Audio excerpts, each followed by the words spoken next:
Bonjour, aujourd'hui on est ensemble à nouveau pour parler encore de calendrier et particulièrement de ses codes d'année. Comme je vous l'ai déjà dit dans l'épisode précédent, que le code d'année on peut le calculer à partir d'un code siècle. Et j'avoue que je suis un peu perdu, ça fait quelques temps que je suis là, je ne sais même plus quel jour on est. Mais bon, on va faire mieux. Allez, suivez-moi, on descend de l'arbre.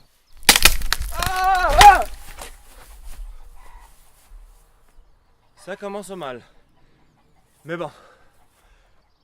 Avant d'oublier, je vous rappelle, pour ceux qui n'ont pas vu ma vidéo précédente sur la maîtrise mentale du calendrier, je vous invite à aller la voir avant de continuer celle-là, sinon vous allez rien comprendre.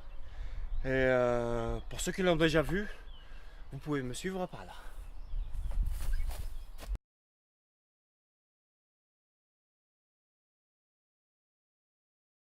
Écoutez bien, code année est égal code siècle plus les deux derniers chiffres de l'année plus les deux derniers chiffres de l'année divisé par 4 et le tout au modulo 7. Pour les codes siècles, vous allez voir, ça suit un schéma très logique. Pour le XVIIe siècle, le code était 6, pour passer ensuite à 4, puis 2, 0, 6, 4, 2, 0, 6, 4, 2, 0, et les codes se répètent ainsi jusqu'à l'infini.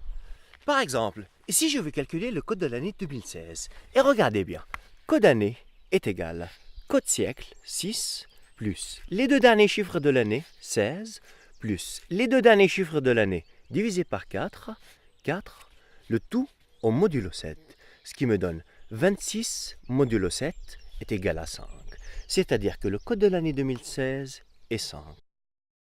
Divisé par 4. Et comment je fais si les deux derniers chiffres de l'année ne sont pas divisibles par 4? Ça va me donner un nombre avec une virgule et ça va pas m'arranger. C'est une question très pertinente. Mais quand je parle de division par 4, il s'agit juste de prendre le quotient de la division. C'est-à-dire, il me faut une feuille. Regardez bien par ici. J'ai 18 divisé par 4. Et là, j'ai 4 fois 4 est égal 16. Je fais ma soustraction, ce qui me donne en reste 2. Mais le reste ne m'intéresse pas du tout, parce que ce qui m'intéresse, c'est le quotient.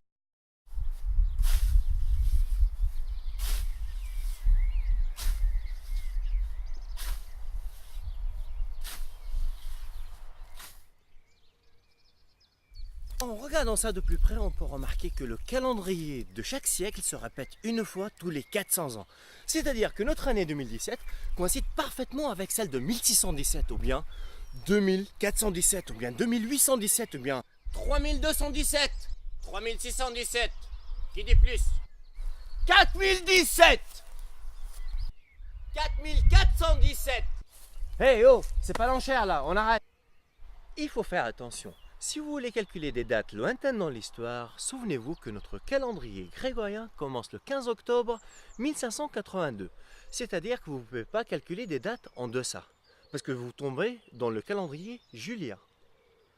Julien. Et voilà les amis, on arrive à la fin de cet épisode sur la chaîne tout simplement. J'espère que vous l'avez bien apprécié. Si c'est le cas, vous cliquez par ici à gauche. Si ce n'est pas le cas, vous cliquez à droite. Mais vous savez que c'est mieux de cliquer à gauche. Et si vous voulez faire partie des abonnés de la chaîne, vous pouvez cliquer par ici sur s'abonner. Et moi, je vais continuer la construction du studio de la nouvelle chaîne tout simplement. Car ceci est une vidéo faite et il m'en reste encore plein dans ma tête.